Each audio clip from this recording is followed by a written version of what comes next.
Hi guys, it's the Geeky Guys here. I'm Mr. B and I'm here as ever with Mr. Dave. Hello.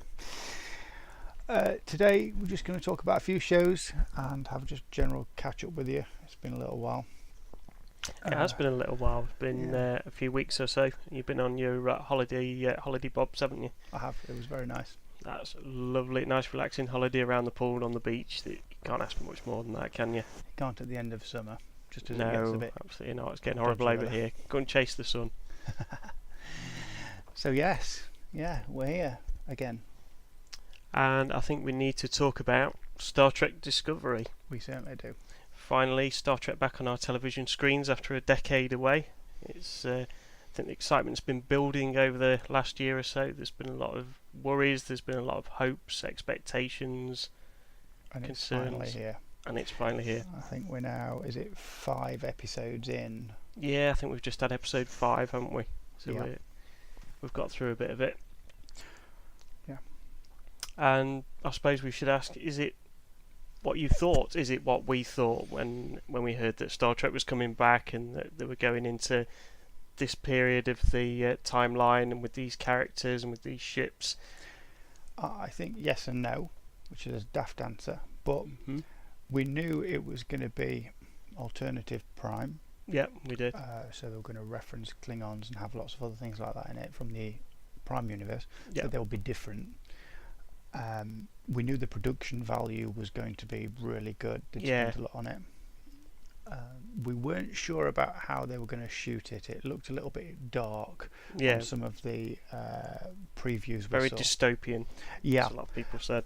Yeah, and it is. It is, but it kind of is that they've kind of gone for that period in Starfleet, haven't they? And very early on in the forming of Starfleet and the United Federation of Planets, it's a little bit iffy. The races aren't quite fully integrated into it. They're not all getting on, and there are skirmishes breaking out. So it's going to be a bit dark. Straight into a war.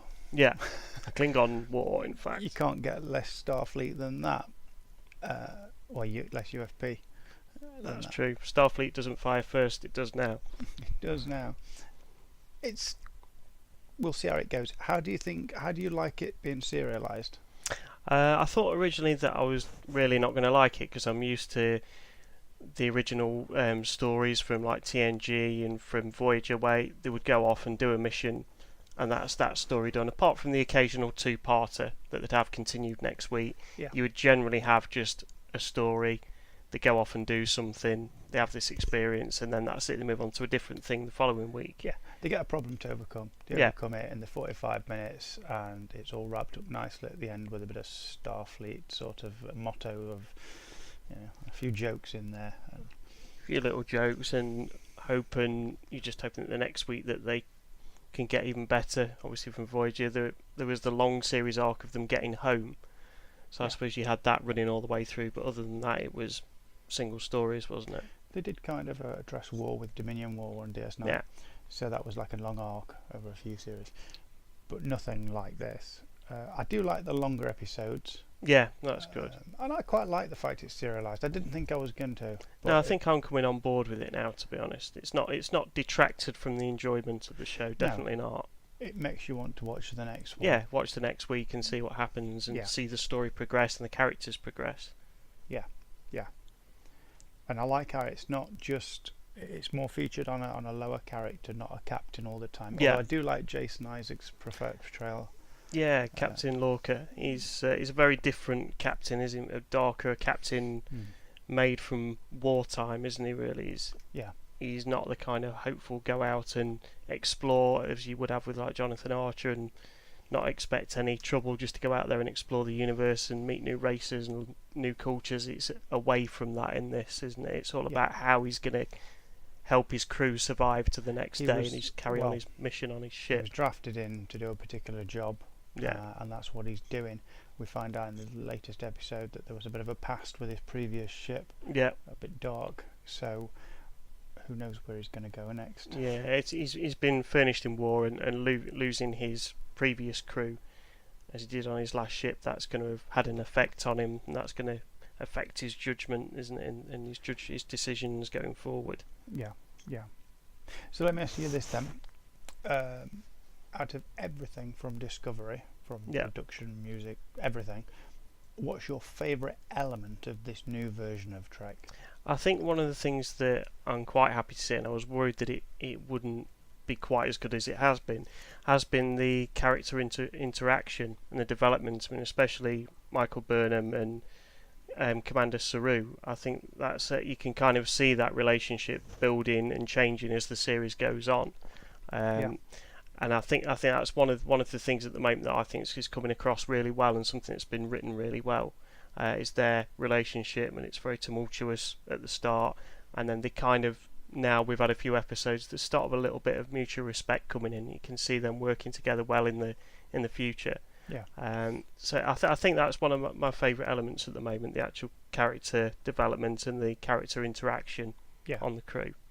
I think I quite like the fact that we've jumped in with moral things all straight away. An Equinox style storyline. Very much so. Should we hurt the creature purposely to get us somewhere else? And that was quite nice to see as well, wasn't it? That there was still that moral argument going on in the background, which has always been there in Star Trek. Yeah, they've kept that core Trek. Look at the morals and analyse them. They don't always wrap it up in one episode, though. No. It is serialized, but yeah, that's nice to see. What about your least favourite? I think there's probably two. Probably my least favourite element, I would probably say, I've mentioned this to you before, is probably the opening titles and the theme song. Yeah, we're kind of hoping it was going to be a big bombastic orchestral, really uplifting, booming sort of theme that you would be remembering forever, like you would with TNG or with Voyager. But it's very forgettable. It's very they've worked in the classic series theme. Yeah, there's some nice images. They needed to do that more on a grander scale. A grander scale, yeah. That's a nice little touch in there that it's got the chimes from the original series in there. Because that's been the whole thing about this series, hasn't it? That it's been the build up to Spock and Kirk and the Enterprise that we all know from the original series. So yeah, I think that's a little bit disappointing. There's some good things about it, but that could be better. And I think, like everybody else has said, it's still taking a little bit of time to get used to the changing design of the Klingons as well. I think that works. Very different. It makes them more animalistic looking. Yeah, they're not bad. It's just different, isn't it? I think that's the thing that you would have to say about that. It's not bad. It's just different. I think in summary, I think we love it. Yeah, we very much like the show, don't we? We're enjoying it. It's different, but we like the fact it's different. If you can take it and separate it from separate it. What's separate it? Separate it from everything else. Yeah, as a standalone. Just watch it as a standalone series and not worry about canon in the previous series too much. Yeah. But I think, as I've said to you, if you actually read some of the books, it actually lines up with Discovery a little bit better than putting it against the original series or TNG or Enterprise. Because a lot of the people that are writing on the show have previously written Star Trek novels in the past. That probably doesn't surprise you. No. But if you read the books, you probably find that there's a lot more canon going on in the universe and with Discovery than you might think. So it's definitely worth a look at some of the books. And just on a silly personal note, because obviously I collect the Eagle Mosh starships, it's quite nice to see they're releasing a Discovery subscription. Yeah, the Star 20 Trek Discovery ships one. Planned of the slightly larger double-sized ships. Which are better. So they're coming out in January, so that's going to be exciting. When it comes to starships, size does matter, doesn't it? The bigger ones are better, they're cooler, they look better on your mantelpiece. Absolutely. Right decision there. So we're loving Star Trek, that's fantastic. However, there is something else to talk about. We can't talk about a new Star Trek series without talking about Seth Macfarlane's show, The Orville. We mentioned this in the other podcast. We were really excited. We actually thought it might be better than Star Trek. Yeah, we did. Whether we think that will come to in a minute, but if we just have a look at it, because we've had again 5 episodes, something like that. 4 or 5 episodes. Yeah, we're up to about a similar episode run, aren't we, on the Orville as well? Yeah. So, well, again, was it what we thought it was going to be? I think, just jumping in, because I know I just asked you a question. I think it is. I think it's absolutely what we thought it was going to be and more. I think the one thing that people have noticed, which is quite a nice thing, is that it hasn't gone too 100% comedy. They've not hammed it up too much. It is a serious sci-fi show and does have serious stories in its own right as well. Yeah. So I think if it had just been humour all the time, it probably wouldn't have lasted more than a season or two. But like you can see this lasting longer. Discovery, it's gone for that classic. They have a problem, they have to fix it within the 45 it's very minutes. Traditional old Star Trek like. But also moral stories as well. Yeah. We've had a couple of them already, haven't we? Yeah. Some episodes, in fact, not a lot of humour at all, really. No, certainly the last couple, it's been more sci-fi, more story than it has been jokes at every possible opportunity. I like the fact they're not just chucking them in willy-nilly. Yeah, I do. Thought it might be hammy, like you said, if they did that, which it's not. It wouldn't have worked, would it, going forward for a long time? Because hopefully we're going to hope it's going to stick around for a while. Yeah, it's got the production value again is very good. It's very, very good. It's very next generation-y in terms of colours. You can see the influences of TNG in there, can't you? Straight away. Yeah. Amongst other sci-fi shows, but there's a lot of TNG in there. It's a lot lighter than Discovery. Better theme tune, some might say. And the people in it are good as we expected they were going to be. The people that have worked with Seth MacFarlane for quite a while and people that love sci-fi as much as he does, it was going to be good with those sort of people involved with it. What's your favourite bit then about the Orville? I think it's kind of similar to Discovery in some ways. It is the characters they've created and how they work together and how the comedy works between the characters, which I think works really well. The fact that he's got his ex-wife as his first officer. Yeah. I mean, there's a bucket full of jokes right there, isn't there? Before you've met any of the rest of the crew, and then you've kind of got an android kind of being, like, kind of life form that's kind of similar to Data in some ways. But he's quite funny. He's starting to learn some humour as well. Well, we've just had obviously the episode with Bortus and his son and partner. So I think we're going to have more episodes that focus on individuals. Yeah. Like you would have with Star Trek, where an episode where it was all about Worf and his history. You've kind of got the Mocklans, haven't you, and Bortus and yeah. So what about? I mean, for me, I like that mix of humour. I think that's really good. Humour and story. Seth MacFarlane's staple humour. Oh, those yeah, observations that are hilarious just over a simple little thing. What about your least favourite thing? What about, or rather, what do you think they should have done they haven't? That's an interesting question. I think they've done a damn good job with it, and I think it's difficult to kind of think of a really bad thing about it, to be honest. I mean, they've kind of got the episodes the right length. They've got the cast right. I think stories have all been pretty good. There's not a lot of negative, really. There's not I much think if negative. anything, if we had to pick one, we'd just say, make it longer, just so there's more of it. Yeah, probably. Then it needs to be longer episodes, more seasons. That is all you could pretty much say. So I think from that, you can tell he's done a pretty good job with it, or they've all done a pretty good job with it, haven't they? I do like the ship design of the Orville. Yeah. It's maybe even better than Discovery. Yeah, it's a nice looking ship, isn't it, to be fair? You can see kind of they've used lots of other ships from lots of other shows, influence, and it's creative. There's lots of little bits on it you can kind of see from like Farscape, from Star Trek, as we've already said, Battlestar Galactica. There's all little bits that even Seth MacFarlane said himself he's drew on for this show. It's not just purely Star Trek. It's all sci-fi shows that he's watched over the years, or that he enjoys. That he's brought elements into the Orville from those, hasn't he? It's gone out of my head. What's the ship from with Kevin Sorbo plays Dylan Hunt? It's just gone out of my head completely. Yeah, but it looks a bit like that design. Yeah, I know the one you mean. It looks a bit like that. It'll come to me later on. I'll just shout it out as it comes to me. So, summarising, it's a good show. Sorry, I was still trying to remember that ship. It's a good show, and Andromeda. that was what was in my head, but I wasn't 100% sure, so I didn't want to shout it out and go, "No, you idiot! It's not that."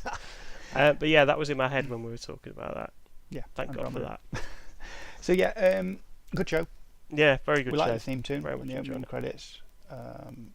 We like the idea. I like the premise of the ship, whereby she got him the job. The first officer's ex-wife got him the captaincy, and he doesn't really know. No, he doesn't know at this point, does he? That she's nice. Got him it's in there. Going in the right direction, and we want to see more of it. We want to see more. Yeah. Keep making it. So, Jim, just about to jump into an Alan Partridge impression. What? Let's make more of them. Okay. So, also, guys, coming up, we've got quite a few cons on our list. Conventions. Yes. Ooh, Brian. To do that again. Every podcast, we're going to try and get a really bad Stewie impression in somewhere. Yeah, there'll be one in there somewhere. Just listen out for it. It'll be there.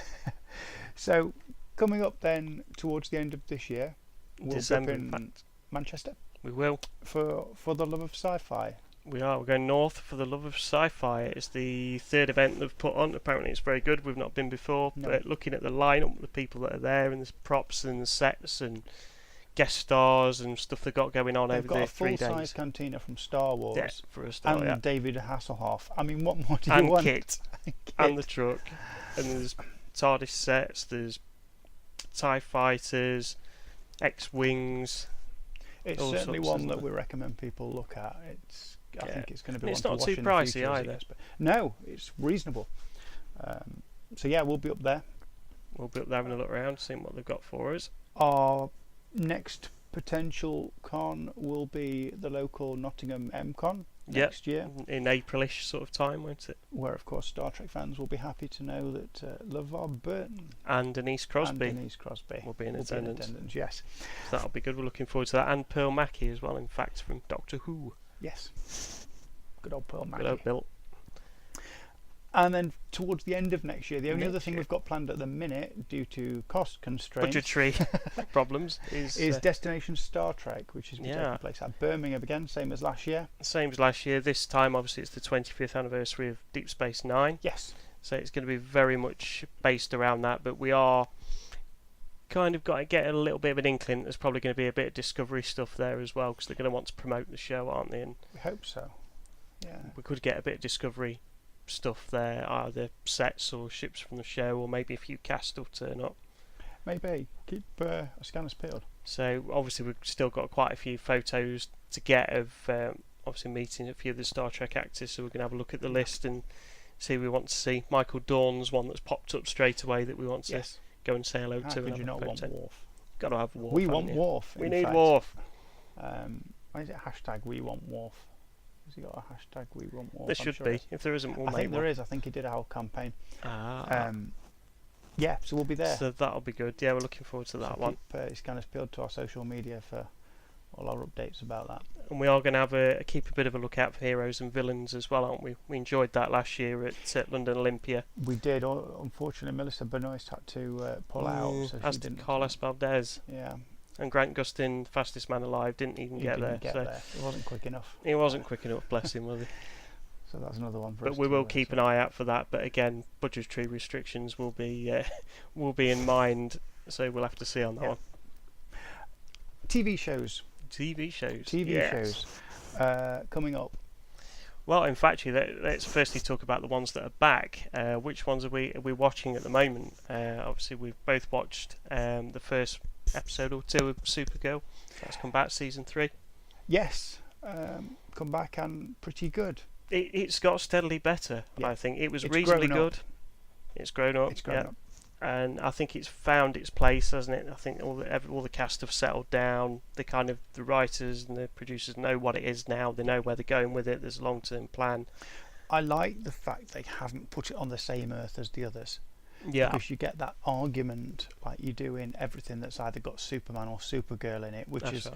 Everything has gone wrong. Why doesn't Superman or Supergirl just save the day? Just come in and sweep in and help the day, save the day like they should do. But it's a different Earth, isn't it? It's a different Earth. So yeah, Arrow, Flash, Supergirl, and Legends of Tomorrow have all started. We have. I've started watching Legends of Tomorrow, and that's been pretty good. First couple of episodes of that, it's been good. Arrow's not back just yet, so we're waiting for that. It'll be interesting to see what's happened with that after the big explosion on the island in the end of the last season. And we've got Supernatural back as well. I know you haven't started on that yet, but we've had the episode of season 13, which was really good. Which was really good. Yeah, as usual, as you'd expect with them. As you'd expect. It's pretty good. What else have we got? They're not the Losechesters. Not the Losechesters. The Winchesters. Lucifer is also back. Yes. I mean, he was always tipped to be the Doctor. He was, and you could see it working as well. I think he'd do a good job, but I think maybe one for the future. Lucifer. But yeah, Lucifer's first season so was really good, and I think this new one has carried that on. I think again that's similar to Supergirl. It could have gone one season and finished. Yeah. But they've done a good job with it. They've got the fans in with the show, enjoying it. It's different. You'd got a lot of vampire stuff come out, but you'd never really had anything like with the devil, and it's almost the same sort of thing. It is. I mean, they've tried to do shows before with the devil. I think I mentioned to you before, like that 666 Park Avenue, which kind of petered off, and it was all right. But it took a long while to get going. That was the problem. People got bored by the time it got decent, hadn't they? You wanted to know the secret and what was happening, but you just by the time you got towards the end of the first series, it was just you'd spent like 20 hours watching it. Yeah, that's it. Whereas Lucifer, it's straight in, bang. Yeah. You know what it is, and it's just such a cool, slick, funny series, isn't it? And all the cast in it are great. So yeah, we're liking Lucifer, definitely. Films coming up. Star Wars: Last Jedi. Star Wars: Last Jedi. Jedi. Double bill. I think we're going to go to that, are we? Yeah, we've talked about that, haven't we? They've got The Force Awakens, and then 12 o'clock on the 13th, 12 o'clock midnight. You get The Last Jedi straight after, so you can watch both films if you're able to sit for that long. Which does mean, of course, it takes us into the 14th of December. It does, which is birthday. His birthday. So that's coming up. We're looking forward to that. What I am going to do is, because I realise time is ticking away now. It is indeed. I'm going to skip over some of the other stuff just to mention something very briefly. Killjoys. Killjoys, yes. So, Killjoys obviously was. We were a bit scared because Dark Matter got pulled. It did. It got panned, got cancelled, didn't it? Stupidly. Yeah. And we were kind of like, no, make sure they don't do that to Killjoys. It's the closest thing to sort of Firefly that we've seen. That we've currently got, isn't it? So it's good to see that continued. Yeah, that's been greenlit, I think, for another couple of seasons, so we know it's going to be around for a while. Yeah. They still might come back on Dark Matter. Certainly people have pushed it on Twitter and across social media to try and get it back. But yeah, it looks like Killjoys is here to stay for the moment. Yeah, and that's good. And on that note, we'll obviously be having a chat with our cast members very soon. We will indeed. So that'll be on our channel. Yeah, so keep your eyes peeled, listen out. That'll be coming up soon on a future episode in the near future. Yes. We'll find out what the inside gossip is. We'll get the inside track on Killjoys from somebody that's in Killjoys. So yeah, I think that's pretty much us for today. That's where we are, what we've been watching. I think that's pretty much it. I think the only film we did forget to mention was Thor Ragnarok. We've got that coming up, which is going to be good. When's that out? I think it's next month, so it's within a few weeks it's going to be out. So that's going to be a Geeky Guys movie night, I think. It is. Go and watch that. Yeah. We've got Justice League next year, Star Wars in December. I'm quite looking forward to all the separate films. So the Aquaman, Flash, Cyborg, they're all coming out.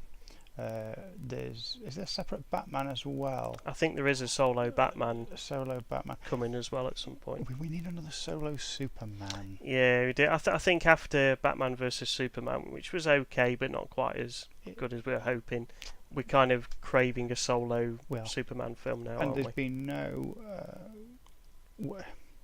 how the involvement of Henry Cavill is in Justice League has been very underplayed. We don't know really quite what it is. They're keeping it under the belt. Whether he just pops up for a bit in the end of part 1 and then he's in part 2. I think that's the inkling I'm getting at the moment. Yeah, but we don't know. We don't know. If you go back to comics, there's the whole Superman coming back wrong and not being quite right, being a bit evil. They did the whole period of kill Superman off so people could see how good it was to have him around. Yeah, that's true. Maybe that's what they're doing with the first film, but he has tweeted and snapped and things behind the scenes when filming, so we know he's in. He's got some involvement. He's got some involvement with it, which he's got to do, hasn't he? He's Superman. Superman. Got to have him mentioned at least, haven't you? Okay, well, thanks for listening, guys. I think that's it for this week, isn't it? We'll give you an update when we've watched a little bit more. Yeah, we'll let you know when we've watched a little bit more Orville and Discovery, many other things. Final word is to say catch up with the new series of Red Dwarf, Series 12. It's on now on Dave on a Thursday night, 9 o'clock. Watch that, it's very good. Back to their best. And we'll see you next time on Geeky Guys. Bye.